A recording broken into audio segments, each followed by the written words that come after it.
Assalamualaikum warahmatullahi wabarakatuh. Salam sejahtera, Bapak, Ibu, dan saudara dimanapun Anda berada. Kiranya kita semua di dalam keadaan yang sehat walafiat, tak kurang satu apapun, di bawah perlindungan Tuhan yang Maha Kuasa. Kali ini saya ingin ikut memberikan komentar sekitar ramainya isu PKI yang dijadikan gorengan politik lagi dewasa ini oleh katakan sekelompok atau beberapa kelompok orang, ya. Catatan saya yang pertama tentang hal ini, saya kira isu tentang PKI ini sudah mubazir, ya, sudah out of date.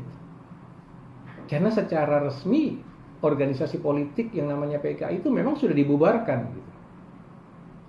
Bahwa ada fenomena PKI di tahun 48, 65, ya, itu merupakan catatan sejarah hitam untuk Indonesia. Tetapi saya kira tidak perlu harus terus-menerus dibangkit-bangkitkan karena itu sudah merupakan masa lalu, ya. Apalagi narasi tentang PKI selama ini yang kita dengar itu adalah narasi PKI versi Orde Baru, yang ternyata sebenarnya oleh beberapa ahli masih banyak dipertanyakan akurasinya, detail dari sejarahnya itu. Antara lain seperti yang dikatakan oleh Profesor Aswi itu, bahwa kalau pada waktu itu, pada tahun 65 itu benar-benar PKI sebagai organisasi politik yang memberontak, seharusnya itu akan perang saudara besar-besaran, karena PKI pada waktu itu bagaimanapun adalah organisasi sosial politik yang punya kekuatan massa jutaan orang juga. Tapi faktanya kan tidak itu yang terjadi, ya. Demikian juga dengan pembunuhan jenderal-jenderal itu. Ternyata tidak ada bukti otentik siapa yang menyuruh membunuh. Bahkan Profesor Salim Said mengatakan dengan jelas, Aidit tidak pernah memerintahkan pembunuhan itu. Maka yang terjadi tafsirnya adalah kemungkinan beberapa pasukan dari elit sentral bironya PKI itu menginstruksikan menggunakan sebagian oknum dari Cakrabirawa itu melakukan tindakan yang kebablasan. Dan Cakrabirawa pun menurut kesaksian Pak Sukitman yang dulu agen polisi yang menjadi saksi mata itu, ternyata sebenarnya ada dua kelompok, ya. Cakrabirawa yang masih benar, yang menjadi pasukan pengawal presiden karena beliau pernah diundang ke markasnya, diwawancara di sana, dengan Cakrabirawa yang melakukan eksekusi terhadap Dewan Jenderal itu, ya. Jadi fakta-fakta tentang PKI masih menyisahkan beberapa misteri sejarah. Demikian juga dengan penggambaran atau visualisasi pencukilan mata jenderal-jenderal itu atau penyilitan alat kelamin jenderal-jenderal itu oleh Gerwani di Lubang Buaya. Menurut Profesor Asfi juga tidak ada di dalam fakta sejarahnya, ya. Itu hanya dramatisasi di dalam film untuk menimbulkan antipati dan kebencian kepada PKI. Ya. Singkatnya, narasi PKI yang sampai sejauh ini kita terima itu adalah narasi PKI dari Orde Baru untuk menimbulkan kebencian publik kepada PKI. Tetapi kita sebagai warga masyarakat yang rasional melihat semuanya itu sebagai sebuah sejarah kelam, kita mengakui itu. Tetapi apa gunanya kita terus berkutat di soal PKI sementara masa waktu terus berjalan menuju ke depan, menuju kepada kemajuan-kemajuan yang kalau kita lalai membenahi diri di bidang ilmu pengetahuan dan teknologi, ya, di bidang peradaban, maka justru bangsa ini sendiri yang tertinggal, hanya ditipu oleh isu-isu PKI, ya, oleh PKI versus Islam dan lain sebagainya. Dan tentang PKI versus Islam ini pun ada catatan dari Profesor Aswi bahwa dulu kalau ada konflik kelompok Islam dengan PKI itu lebih banyak disebabkan oleh rebutan tanah sebenarnya, ya, di Jawa Tengah, di Jawa Timur, terutama Islam NU. Dan tidak semua kiai dibunuh oleh PKI, ya, karena tidak semua Muslim adalah kiai. Dan korbannya pun lebih banyak di pihak PKI, kata Profesor Aswi. Ya. Dan bahkan saya memberikan menggarisbawahi tentang pernyataan Gus Dur sebagai seorang tokoh NU pada waktu itu, justru beliau tidak pernah menggaungkan kebencian lagi kepada PKI. Dan NU juga pada umumnya tidak pernah kita dengar, ya, menggaung-gaungkan kebencian, dendam kepada PKI. Ya, kita semua tahu bahwa itu adalah sejarah kelam, tetapi NU sendiri, kalangan NU sendiri tidak pernah menggaung-gaungkan kebencian lagi kepada PKI. Gitu. Bagaimana mungkin, ya, tokoh-tokoh yang lain masih memakai PKI sebagai isu politik untuk jualan nama, ya, untuk panggungnya, mencari simpati masyarakat. Dan khususnya kalau orang Islam yang diadu-adu terus dengan PKI, seakan-akan Islam itu bermusuhan dengan PKI. Nah ini juga sangat disayangkan, karena menurut, saya lupa namanya, coba lihat di Cokro TV itu, ya, ada tokoh muda Islam kayaknya yang mengemukakan justru ada banyak tokoh Islam itu, pemimpin Islam yang justru memakai ideologi komunis untuk memperjuangkan masyarakatnya, ya, di Rusia, di Mesir, atau di Timur Tengah yang lain, ya.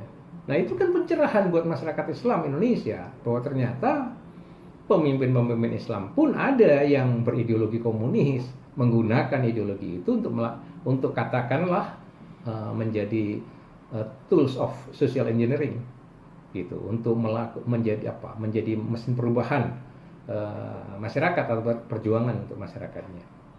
Ya, mungkin selama ini orang-orang Islam di Indonesia tidak tahu itu, tapi dengan adanya era keterbukaan informasi melalui teknologi saat ini, ternyata ada tokoh Islam yang mau memberikan informasi itu, dan itu kan merupakan sebuah pencerahan. Dengan kata lain, saya mau mengatakan bahwa tidak ada gunanya mengadu-ngadu terus umat Islam dengan PKI. Ya, tokoh-tokoh politik janganlah terus memprovokasi keadaan dengan membenturkan satu kelompok dengan kelompok yang lain itu dengan isu PKI ini. Sekali lagi, PKI sebagai organisasi sosial politik di Indonesia sudah berhenti, sudah mati, sudah selesai, ya, sudah nggak punya hak hidup lagi. Nah, bagaimana dengan ideologi komunisme?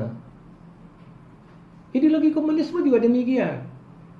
Dunia sudah tahu, sudah menyaksikan, itu tidak cukup berhasil, tidak cukup efektif untuk membangun masyarakat. Walaupun dalilnya komunisme itu adalah semua harus dikuasai oleh negara demi sebesar-besarnya kemakmuran rakyat. Artinya mau kemakmuran bersama, kesejahteraan bersama yang mau dicapai. Karena itu kaum kapitalis harus disingkirkan dan seluruh sumber daya ekonomi, sumber daya alam, sumber daya manusia, semua harus dibawa kekuasaan negara. Kenyataannya bubar, ambyar. Dulu Uni Soviet memimpin di bawah 9 negara komunisnya, ya, Comecon, yang dikenal sebagai Comecon, ambyar, ya, dengan jiwa besar. Gorbachev, pemimpin Rusia pada waktu itu, kan melakukan satu program yang disebut Glasnost dan Perestroika, ya, sehingga bubarlah Uni Soviet, dan sekarang menjadi Rusia, dan negara-negara yang Comecon yang lain itu masing-masing berdiri sebagai suatu entitas negara sendiri-sendiri. Bagaimana dengan di Cina yang masih menganut ideologi komunisme yang kita terus gaung-gaungkan? Ya, faktanya meskipun di Cina masih ada satu partai tunggal, partai komunis, tetapi coba lihat pembangunan masyarakatnya sudah diarahkan ke masyarakat yang ekonomi kapitalis. Sudah banyak di sana generasi muda yang kaya raya, yang bertumbuh dalam kesejahteraan yang hebat. Salah satu ikon yang terkenal sekarang kan Jack Ma misalnya. Artinya apa? Property right itu di sana juga sudah dihargai. Property right dari individu, dari warga negaranya. Tidak lagi dikuasai oleh negara secara mutlak. Ya. Artinya apa? Dengan demikian ideologi komunisme itu hanya di dataran politik saja, sedangkan ekonomi dan peradaban yang lain sudah sedemikian moderat. Cina itu teknologi sudah luar biasa sekarang, ya, gitu. Jadi dengan kata lain, ideologi komunisme, apalagi untuk konteks zaman ini, untuk generasi zaman ini, pasti udah nggak laku.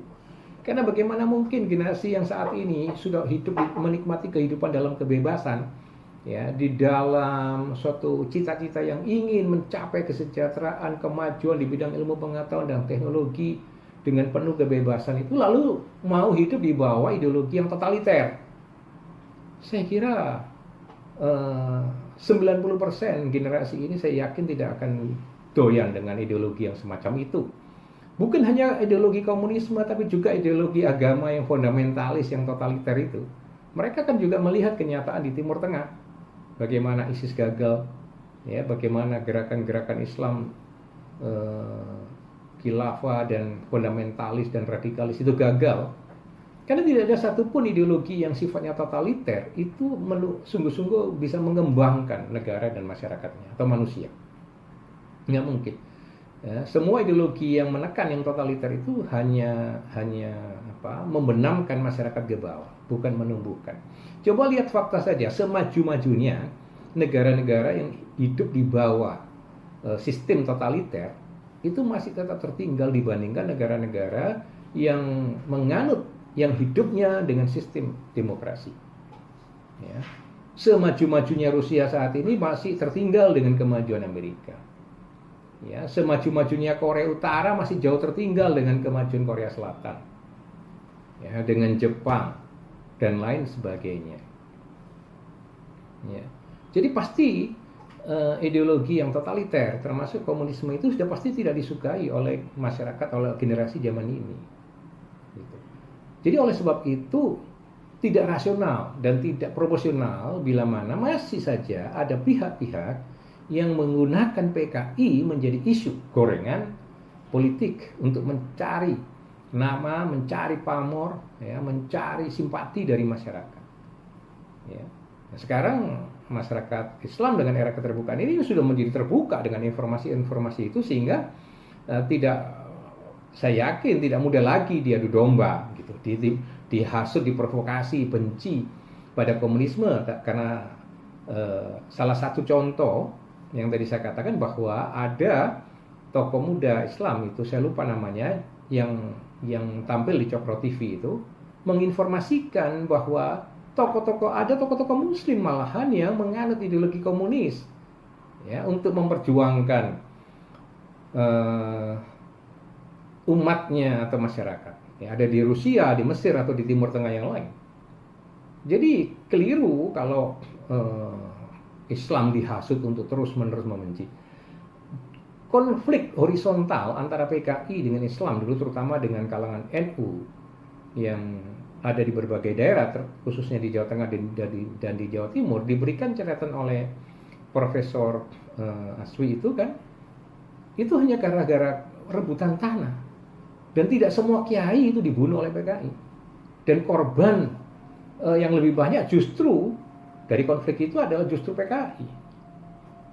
Dan faktanya, ya, saat itu pihak NU itu nggak pernah lagi kita dengar mengumandangkan kebencian kepada PKI, mengumandangkan permusuhan terus kepada PKI. Bahkan Gus Dur itu melakukan suatu upaya untuk mengayomi, ya, semua golongan, karena beliau mau mengikuti amanat Undang-Undang Dasar itu, bahwa tugas negara itu adalah melindungi seluruh tumpah darah seluruh warga masyarakat, ya, tanpa boleh diskriminasi.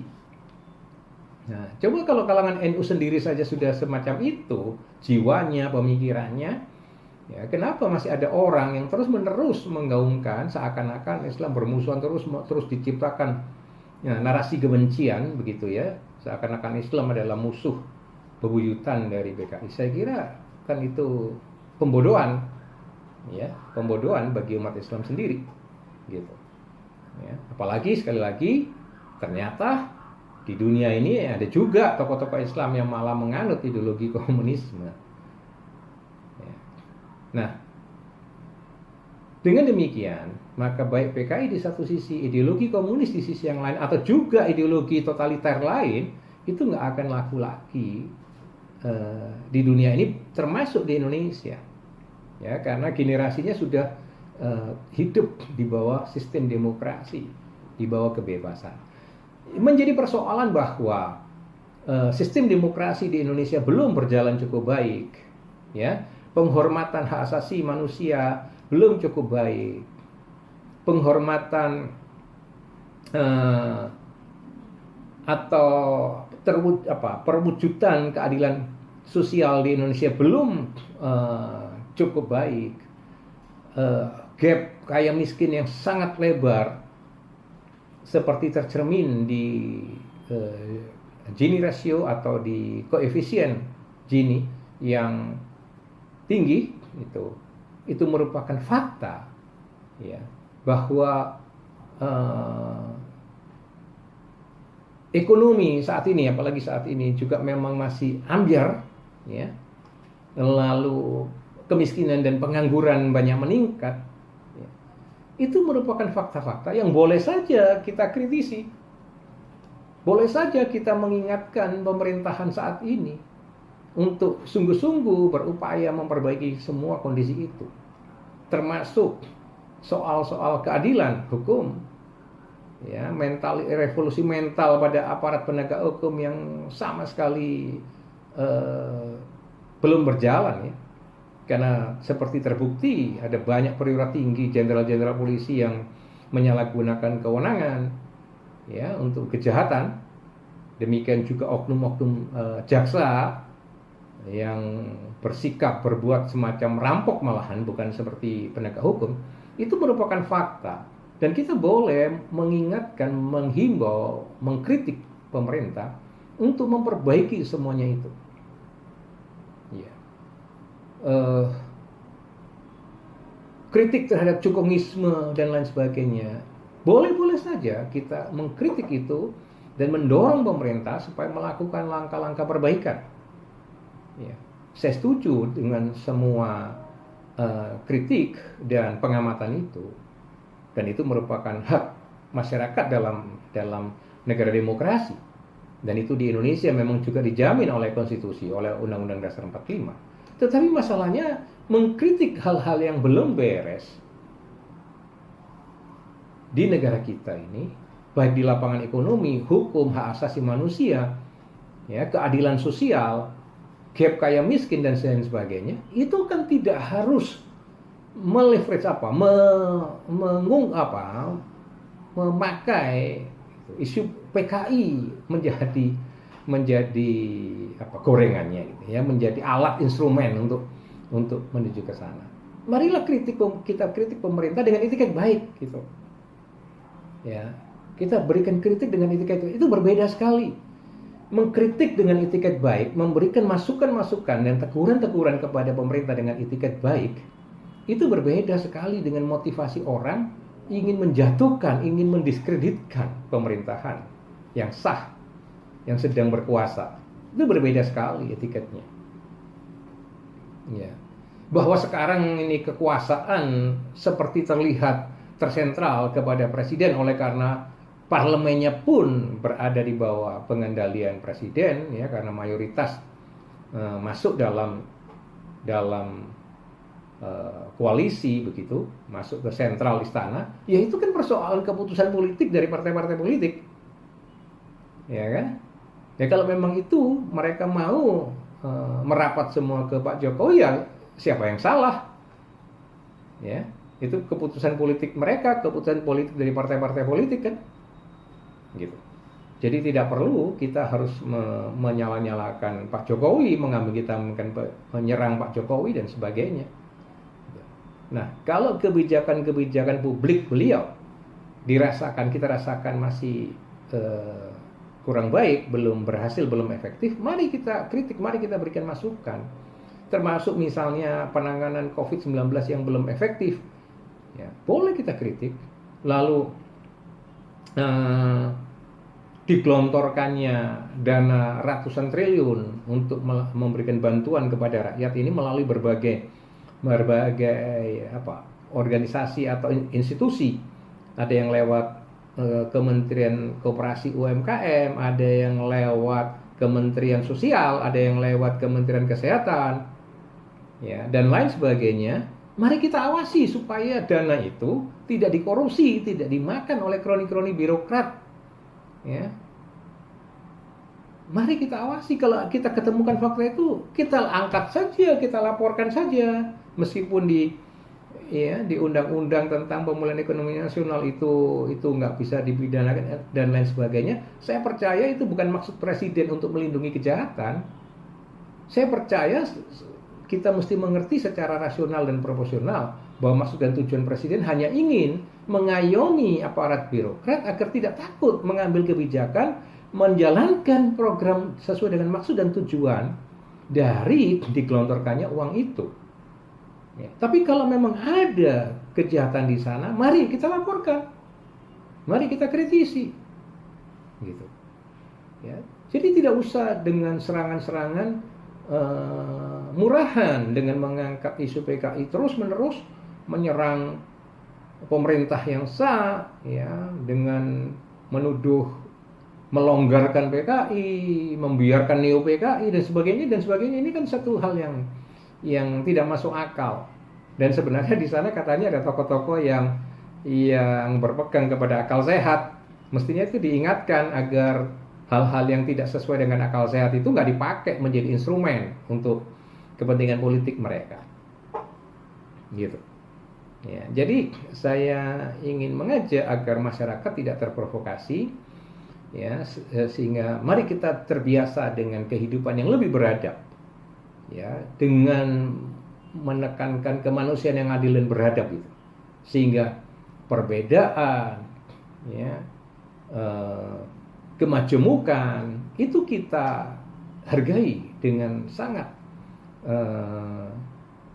wajar, dengan pada tempatnya, ya, sehingga bangsa ini justru harus didorong bagaimana menjadi bangsa yang sejahtera. Negara ini harus didorong bagaimana menjadi negara yang sejahtera. Masyarakat Indonesia itu harus didorong, dipicu bagaimana menguasai ilmu pengetahuan dan teknologi agar menjadi masyarakat yang maju dan sejahtera. Kalau itu yang tercipta, maka percayalah bahwa masyarakat gak akan doyan lagi dengan ideologi komunisme itu. Kalau Indonesia menjadi welfare state, kalau masyarakat Indonesia menjadi welfare society, ya, tidak akan mau ada orang yang hidup di bawah sistem ideologi yang totaliter. Gak mau. Jadi mari kita sekarang mendorong agar generasi muda khususnya ini tidak lagi bercita-cita menjadi pegawai negeri, ya, bercita-citalah menjadi wira swasta.